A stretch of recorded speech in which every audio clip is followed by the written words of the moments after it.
Babysitters. What's your demon child story? Story 1. I babysat for a few families on my street as a preteen or teen. Word of mouth spread, and a family maybe 6 streets away asked me to watch 3 kids. 3 kids seemed like a lot for not knowing them, but they said they'd only be gone a few hours. Parents leave. Kids turn into demon spawn. 2 little boys and 1 youngest child girl. They tormented her until she was literally hiding or clinging to my legs and clothes. I turned on a movie and they were okay for a minute. Then one boy gets up and pulls his pants down and literally just starts peeing in the middle of the living room. He's totally potty trained, like 6. I freak out and start to clean it up and send the boy to his room. The other brother followed him, as they shared a room, and just sat there with him. The girl sneaks downstairs throughout all of this, and unbeknownst to me, starts to make an F5 grade mess. After I clean the pee, I go to get them out of the boys' room. Surprise! The door is closed. Oh, and apparently locked. The one boy is only like 3 and is crying because he can't open it and his brother won't let him out. The older boy is defiant and just screaming at me, "No, I'm not opening it. You're not my mom. I want my mommy." We had a standoff for a few minutes before I realized the girl was gone. I don't really have an ending to the story, but needless to say, I was pretty much in tears by the time they came home. One of them drove me home and kept apologizing and hoped I'd still give them another chance. Maybe that's why I'm scared to have little boys. Also, this was probably 15 plus years ago. I was maybe 14, and I didn't have the mental capacity to know what to do or how to handle any of this. And yeah, I was paid probably $5 to $7 an hour. It was awful and scarred me from babysitting for a while. It makes me mad when I feel like parents know stuff like that will happen. You don't need a teenage girl to babysit kids like that. You need an experienced nanny. Yeah, but then they can't pay the poor girl $5 an hour. You know how much a decent nanny costs? What'd you say when they only handed you $34? I just kind of stared at her, stunned, and was like, She basically shoved me out the door saying, "Well, it's late, thank you, and good night." I wish I'd said something, but at the moment I was just utterly confused, annoyed, exhausted, and just ready for the night to be over. Oh, just totally unprepared for that.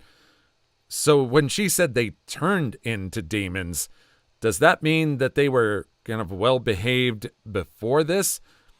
Did the parents deal with that kind of behavior? And the kids just knew they couldn't do that kind of stuff and get away with it with the parents? Story 2. Not so much a nightmare, but it was an odd night. I was in my senior year of college and picked up an occasional babysitting game from care.com. The family is well-to-do. Awesome people in a hella good part of town, and the kids are 8 and 12, so I'm really only there to make sure nobody burns the nice house down to the ground. With that being said, the younger one, who we'll call Adam, was definitely on the spectrum. I head over one night, and the parents call Adam down. I notice he's just in his tidy whities, which is how he slept, and he seems totally freaking out of it. The parents asked him to tell me what had happened. The parents asked him to tell me what had happened. When he's too incoherent to tell me, they finally blurred out that he had his tonsils taken out like 48 hours ago. Oh, okay, awesome. Thanks for the heads up, but I guess this is what I'm dealing with. So anyways, Adam goes back to bed, and I don't hear anything out of him for the next 5 hours because little guy is high as hell on pain meds. I checked up on him a few times. We're good, whatever. It's now around 10 or 11 at night, and I hear him come down the stairs, and he's holding a stuffed animal Bowser. "Hey, buddy, how you feeling?" Adam says nothing. "What you doing, Adam?" Adam, do you want something to eat? He opens the freezer in total silence still. Why don't you let me help you, Adam? To remind you, this kid is in nothing but his undies and holding a stuffed animal. He finally acknowledges my presence and looks me straight in the eye, then gargles, "Bowser hungry." Still cracks me up thinking about it. Too long didn't read, kid his high AF gets the munchies but can't communicate very well due to pain substances and recently removed tonsils. The build-up to that was so intense. After reading the other stories, I was expecting something horrific involving poop to happen, but that was just cute. Aw, sounds like a good kid. I had a friend of mine who was older, had his molars out, and he was just out of it. He looked like the loser of a bad fight. It was a little blood still coming down his face and just rumpled clothes, and I feel for him. Story 3. I used to babysit the 2 boys in my family while their parents went out once every few weeks to get some alone time. I had looked after them before, and they were usually well-behaved and listened very well. This family had a few cats, and they would climb in all sorts of odd places, such as in the sinks, bookshelves, cupboards, etc. Well, this night, I guess they had left the dryer door open, and when one of the kids went downstairs to get his ball hockey gear, I guess he closed the door on the cat and started the dryer. I was already outside waiting at this point, so I heard nothing about this until we came back inside and I noticed the dryer was on. I asked the kids why it was on, and they said their mommy was doing laundry. I knew for a fact that it was off after the parents left, so when I went to investigate, I opened it to a completely burned and mangled cat that was essentially twisted like a pretzel. I told the parents what happened and that their kid was a psychopath and needs help now because he's clearly not right in the head. Never babysat anyone's kids ever again. The parents were in shock. They didn't blame me or get mad, just shocked that one of their kids unalived their cat like that. It still makes me uncomfortable to think about him. Oh my goodness. How old was this cat unaliver? Like too young to know what he was doing or fully aware of what would happen putting the cat in the dryer? No apologies? No wonder why the children behave like that. Parents are probably too lazy to discipline them. I got the sense when they hired me that they had a really hard time finding a permanent sitter. They hoped I could be on a regular schedule for them like I had with their friends. That should have been a red flag. They called me a few times after that night, but I always told them I was booked. I should have been honest about the reason why, but I didn't want them to badmouth me to everyone else in the neighborhood. Parents never want to hear their kids are anything but perfect angels. It sounded like at the beginning of this story that it was an accident. I mean, I guess he closed the door on the cat. It sounded like he just bumped the door closed when he went to get some hockey gear. But now it's looking like it's on purpose. I really hope that kid gets some kind of help and we're not raising a real-life Dexter somewhere. Story 4. Had a 5-year-old pull out a pocket knife on me and demand I give him my Pokemon cards. Also had a kid try to pry the kitchen window off because he wanted to see the kids I was watching that were inside. Did you give him your Pokemon cards? No. He gave him Digimon trading cards. Stuck me with a needle to see what I would do. Made painted rocks together. When we set them out to dry, they dropped mine in a bucket of water. Had a massive meltdown over 15 minutes on a street corner when I walked the opposite direction they wanted to go, around the block to get to the park. Ended up carrying 2 of them, one on my hip and the other over my shoulder, while the eldest followed. I am not a large person.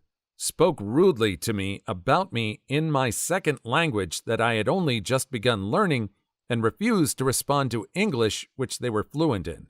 spat in my food while they thought I wasn't looking. Hell, just so many things. Those kids were absolute terrors. This threat is the ultimate form of birth control. Story 5. Not technically a babysitter, but for a few months I had to babysit my husband's nieces and nephews. These kids are awful. Their parents neglect them, and it shows. Here are a few highlights. I rescued a 2-week-old kitten, nursed him back to health, and adopted him. One week, while I was doing dishes, the 2 youngest kids took him outside and tried to drown him in the above-ground pool. Twice. He survived. My in-laws' house was filthy and roach-infested. While one of the kids was eating dinner, a roach apparently crawled across his plate. He started hysterically crying. I go to calm him down, and one of the others runs into the kitchen, opens every spice she can get her hands on, and dumps them all over the kitchen. I decide I have to keep the 2 smaller ones with me at all times due to their antics. I put them on the kitchen counter to help me cook. They actually started behaving, and I thought I had found a successful method in handling them. I was wrong. One asks me a question while the other takes out glasses from the cupboard and starts smashing them on the ground. I go to stop her when the other little one starts smashing plates. The 2 oldest were sisters, and they hated each other. They get into a fight over the TV. Could have been over the Xbox, I can't quite remember. The older sister starts chasing after the younger sister. She eventually smashes the younger sister's fingers in the bathroom door.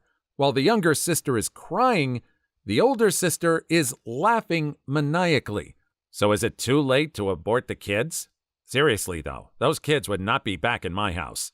They aren't allowed in my house. They look adorable and innocent, but they'll break everything you own for fun. Story 6. So I read the title and assumed you meant creepy children. But we can start with something pretty normal. I've been babysitting for almost 10 years. Newish client asked for some specific dates so she could complete her class. Only 2 hours. 3 kids. One was under a year old and had colic. Easy. Well. The mom and dad must have an awful relationship, because the oldest child lost a game and proceeded to guilt his younger brother by not only calling him names, but insulting his intelligence and saying he was worthless. He wasn't even 6 years old.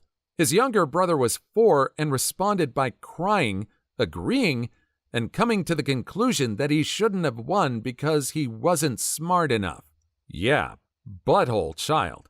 I told him to go to his room after he refused to apologize for being mean.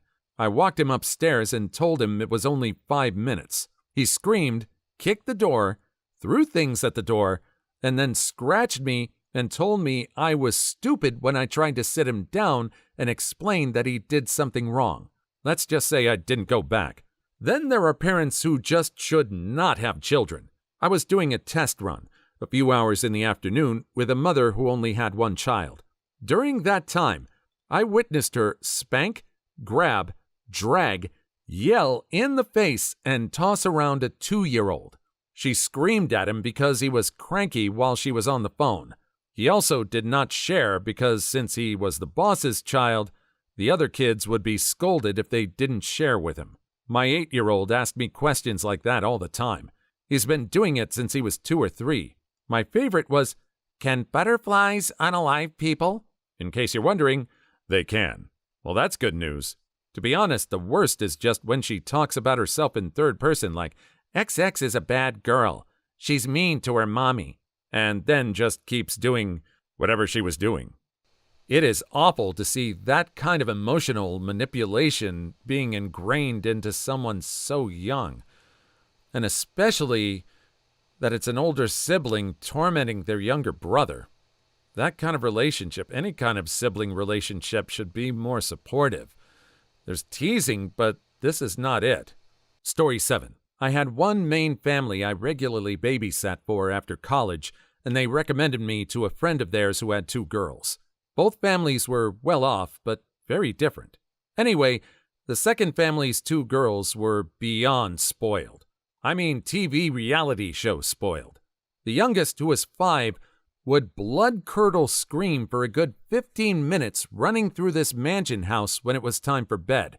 I always felt like a jerkwad calling the mother, but they didn't pay me enough to put up with that bullscat. I'd have to set the girl up in the special room and rub her back while she fell asleep after she spoke to her mother. I sat for them 3 times and avoided their calls after that. I'm surprised you lasted 3 jobs. Honestly, my full-time job paid $13 an hour, and I was living by myself, so I couldn't pass up the $60 for an evening of mostly watching TV. Plus, I figured maybe if the kid got used to me, she'd stop being a little jerk. Please like and subscribe if you made it this far. I hope you'll enjoy the rest of the video and have a wonderful day. Story 8. Not a babysitter story per se, but I imagine there are some terrifying stories about this kid, and the aftermath plays itself out well. My parents had some dear friends from church that had a couple of kids, both quite a bit younger than me. Family get-togethers were brutal, especially when we had to venture to their house. The kids were whiny and bratty beyond belief. It was basically one constant breakdown, until one of the parents tried to usher the kids off to bed in their onesies. Anyway, at one of these ill-fated dinner parties, I was off trying to pass some time. Deity only knows what we did before smartphones. The elder child was playing with some thick wooden blocks. He didn't really have the gift of the gab, but he started sounding rather agitated. I turned to look at him and was greeted with a very close look at one of his wooden blocks as it cracked me right in the eye socket. As a 10 or 11-year-old, I wasn't about to betray my veneer of toughness, so I took it like a man. The kid, however, started screaming his lungs out like I'd hit him with the block. His mom came rushing in, fully prepared to admonish me for some perceived misdeed, until she saw the enormous goose egg growing above my eye. She asked me what happened, and I tried to spell it out as nicely as possible. Her solution? The goodnight ritual of stories, songs, and soft cooing, but not before throwing out those evil wooden blocks that almost certainly drove her darling son to such madness. Fast forward 8 years, making him about 15 to 16. The block thrower is in and out of juvie, insanely addicted to H, and constantly stealing from his family to feed his addiction. Parents, show a little tough love to your kids. Story 9. I had a kid who climbed out his bedroom onto the roof of a house and started the house on fire. The kid was a demon. He was 9 at the time. Holy hell. Were you there when it happened? Yes. I called the fire department and got all 3 kids out of the house. Luckily, the fire station was a few blocks away, so they were there and put it out before it really got going, smoldering. I was about 16 at the time and was very much in demand as a babysitter. I was also no nonsense, which I made clear to parents. I was allowed to spank all of the kids if I needed to. This was the 60s. But this particular kid was beyond that. I lived on the block 4 houses down with my parents and 8 siblings. I continued to sit for them because they paid me a lot of money, especially after that, and couldn't get anyone else to do it. They eventually moved to a mansion in a very wealthy neighborhood because the dad was made VP of the company he worked for, and they still drove about 10 miles each way to get me to watch their kids. I'm still in touch with his sister, who lives in Atlanta. I always thought he'd end up in prison, but surprisingly, he's a fireman. Story 10. I was babysitting 3 little nightmares. One of them would tear apart her dolls, then Frankenstein them Sid style, but add a touch of red paint along the glue lines, but that's a different story. Before the mom left me with her 3 demon-spawned children, she told me the kids were allowed all the ice cream and candy and sugar they wanted, but that they should go to bed around 9:30-ish. Hearing this, as soon as the mom left, they went to town on the pantry. For the next 4 hours, they would not calm down. They were breaking stuff. They locked their kitten in one of the cabinets, and I spent half an hour getting the poor thing out. They had an unalive cat in the freezer and pulled it out to show it to me. Around 10, the youngest passed out, and I carried him to bed and tucked him in. 1 down, 2 to go. Half an hour later, the middle child is settled down in her room with her iPad just playing Minecraft. 2 down, 1 to go. The older sister is in the living room making one of her Barbie hellspawn. This one had 8 extra long limbs and no face. I really didn't want to confront this child because she was kind of scary. When I do convince her to go to bed, she goes into the room she shares with her sister and yells to her sister, who was about 7, about how there was a monster in the house and that it was going to unalive us all. Cue her sister flipping out and jumping through the open window and running to the road at around 10:45 at night. I freak out and jump out the window and run after her. I catch up to her just as a car is passing, and all they see is me grabbing a little girl and dragging her into the forest. Edit. I should probably add, they had the unalive cat in the freezer because someone shot it with an arrow and the police needed it for the investigation. Story 11. Friend babysat a kid with Pika. Had to follow him around everywhere yelling, "No, don't eat that!" Kind of like having a new puppy. Ended the night watching him chew on her flip-flop while it was on her foot. I just imagine her exhausted while the kid is chewing on her flip-flop like, "I don't even care anymore." Yep, that was pretty much it. She went there thinking, how bad can it be? So you keep him inside so he doesn't try to eat dirt. She got there and the kid tried to eat the inside of the house. So they went outside. Turns out all of the outside was also considered edible. By the time the parents came home, she was sitting on the ground outside with him chewing on her flip-flop like, "Curse it. Poison yourself. Good luck, kid." Story 12. Babysat for a family with 3 boys when I was about 16. Had no problems with the older 2, but once it was time for bed, the 6-year-old decided to start playing the drum set in their basement. I tried to convince him to put the drumsticks away and come upstairs. Cue to him proceeding to hit me as hard as he could all over my arms as I tried to defend myself. You wouldn't think something a bit bigger than a pencil would hurt, but deity, it was painful. I was crying and convinced he'd broken at least a couple of my fingers when I managed to get one drumstick away, which led him to grab his iPod charging to call his dad, who was away for business, and tell him his babysitter was being mean. Eventually, I had to call his mother to yell at him through the phone because I was half a second away from calling the police on this kid or just walking home a few doors down. Don't think he ever fell asleep before his mom got back, and didn't even get paid extra to make up for the inability to write for the next couple of weeks. Getting hit with a drumstick would sting like hell. Definitely not a fun experience. Story 13. Kid threw an easy oven at me and then tried to lock me in a closet. This is way funnier than it should be. A comic by the name of Joe Campiolo in San Francisco many years ago had a joke about a student bank at school that failed. One kid attempted self-unaliving by jumping off the monkey bars. A little girl tried to unalive herself by sticking her head in an easy-bake oven. Edit. Joe later adopted the stage persona named Dexter Madison. Chyawanprash is an Indian herbal paste. You have 1 spoon a day for digestion and stuff, not as a substitute for food. What godlike power allowed you to deal with that for not multiple days but multiple months? I couldn't do that for an hour before my eyes rolled so much they popped out. Story 14. I once watched 2 brothers while their parents went to the movies. The boys were around 5 and 6 and normally acted pretty nice, but shortly after their parents left, things got really weird. They asked me to come up to their playroom, then close the door. They both started to play with some toys, but periodically they would turn around and start touching me inappropriately. I kept telling them to stop, and that was inappropriate, but they just laughed and would continue.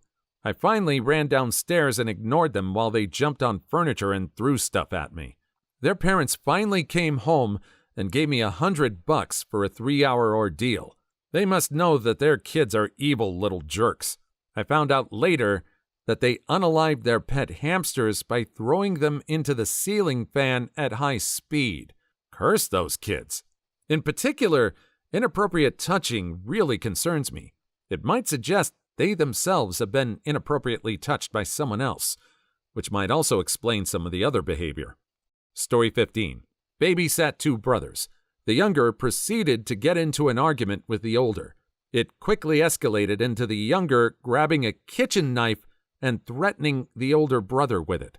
That actually doesn't sound too bad. At least she knew what she did was wrong. Not like some of the kids in this thread who unalive their family pets in clothes dryers or cover every surface of a room in feces. True, She was a handful and a bit bratty, but definitely not a little psychopath. Just a bit of a spoiled princess. Story 16. I had a kid go to the bathroom, poop, run out with no pants, no wiping, grab my house key, and throw it in the poop. While I fished it out, he sat on the couch rubbing his butt. I used every kind of soap on that key. When his parents got back, I waited to get paid. Then I explained things, pointing to the spot on the couch, and left. Good for you for not cleaning it. The parents popped the kid out. They should be forced to deal with what the kid pops out too. Story 17. Once, I babysat a kid who decided that all he wanted to do was lock me in the shed. When I said, no, we would not be doing that, he burst into tears. He kept sobbing and begging and hitting me for about a half hour. That really sounds like the kid might have been being abused. Sometimes kids just have wild imaginations, but this is really specific, especially with his reaction. Story 18. I didn't really babysit much, but the time I babysat my cousins. One was a wee little one, so she slept in her crib. The 9-year-old, however, wanted to eat ice cream his mother had put in the freezer, but I didn't know the little mongrel was lactose intolerant until he pooped all in his pants and all over the couch. That day, I learned why babysitters ask for their kids' diets and allergies. Story 19. I had a kid who was literally the embodiment of Cartman from South Park. He fired his pet rat and tried to eat it. I wasn't there when it happened, but when his parents told me, I made sure to never see that devil again. But, Mom! No, kitty, this is my pot pie. Please leave your story in the comments. I would love to make a video on them in the future. Also, don't forget to like and subscribe.